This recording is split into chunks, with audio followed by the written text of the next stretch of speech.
ស្រឡាញ់មិនស្មងគេតែធ្វើខុសខ្ញុំតែងអត់ទោមគ្រប់យ៉ាងគេចាត់ទុកខ្ញុំដូចជាសម្រាមនិយាយមិនបានដឹងតែប្រកែឆ្លងអូននៅតែប្រាក់ទងនឹងសង្សារចាស់ធ្វើໄວខ្លាំងអូនអ្នកដឹងខ្លួនឯងថាចាំបាច់បងទៅប្រាប់អូនឡើយសង្សារមុនក្រោយអូនត្រូវការអ្នកណាជា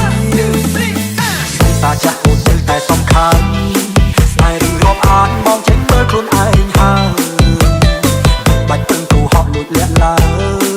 បើចង់មកដោយបងក៏មិនហាមខឲ្យសងតាចាំងល្អណាស់បាយធ្វើអីបើចិនស្រីភ្លេចមិន